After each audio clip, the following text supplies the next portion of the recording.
The Bon Accord opened on North Street in Glasgow 40 years ago.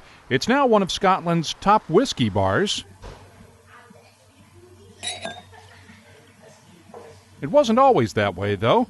Paul McDonagh bought the place 10 years ago. And it was a revelation when it first opened up, because it was the first ale house in Glasgow and one of the first in Scotland.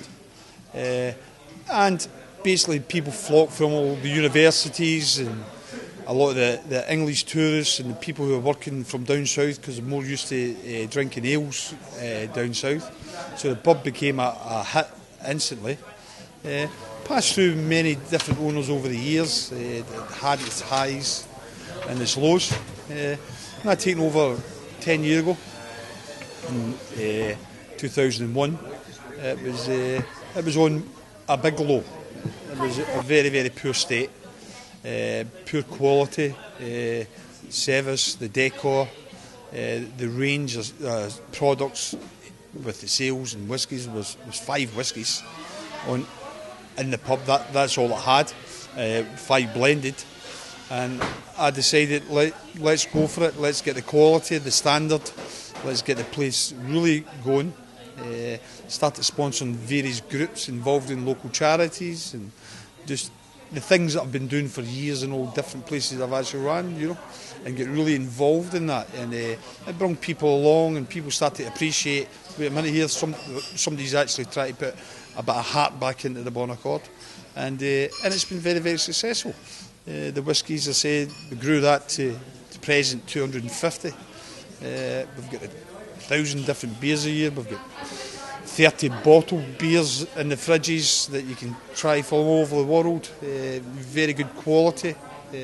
So whether you want a rum or a gin, there's 14 gins in the stock. So there's an awful lot of stuff there that's that you come in. There's a choice, and that's what people want nowadays is a choice.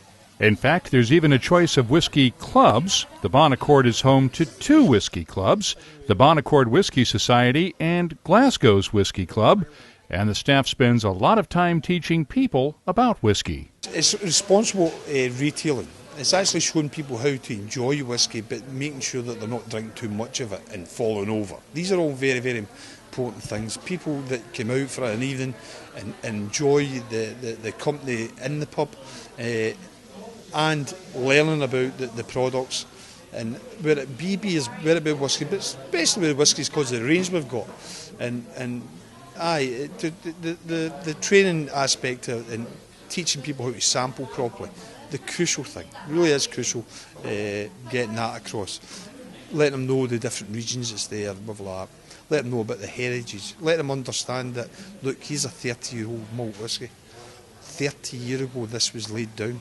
And for 30 years it's been looked after by the people in the bonded warehouses, how the care and attention that's been taken. It's not to be thrown down your neck in seconds, that's to be savoured. These are really, really important things that people should be realising when they're actually drinking this, the work that's involved in it. It's quality produce. That's why all over the world people love the malt whisky. And it's getting people to actually realise that, and that is training, opening their minds to it. These are the things that I really enjoy and makes every day a pleasure. For decades, Glasgow's had a reputation as a tough city, but the city has changed in recent years, and the Bon's regulars reflect that. There's a lot of lawyers and doctors and journalists and the type like that, as well as your ordinary factory workers. It's just a kind of place that people like to come. People come from miles around. It's not people that are sitting next door to us, but in a city centre, but people come from miles outside the city to come to the Bon Accord, which that in itself proves it's a destination. It's like-minded people meet in the bar, don't each other, but they have a passion for what we sell and what we do, and that is always important when you're going to the right place.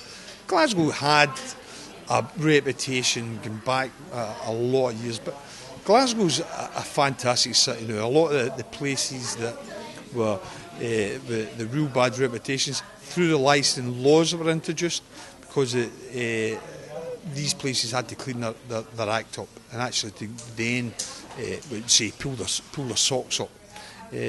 Responsible retailing, all these things are all really, really important. But Glasgow's, it's a great city. I'm a proud Glaswegian. We've got 2 great football teams as well as some absolutely fantastic bars. So yeah, I'm quite happy with Glasgow. Yeah. Is this a Rangers bar or a Celtic bar? It's a Celtic bar. It's actually not. Actually, it's nothing. It's a Scottish bar. So what we are is more as the Scotland football teams are actually playing. We have teams, supporters from teams all over the country. But I mean, actually, Great Britain coming into this place because of the trade that we get, and it's not one or the other, but it is big for Scotland. If the rugby's on, the football's on, Scotland's playing cricket or anything like that, we're big for it. And if we're playing England, it's even better. This is a dram of the Bonacord's own 10-year-old Speyside single malt. It's an excellent dram, and this is the only place you'll find it. For more cask strength conversation, visit us on the web at WhiskyCast.com and check back soon for another episode of WhiskyCast HD. From the Bonacord in Glasgow, Scotland, I'm Mark Gillespie.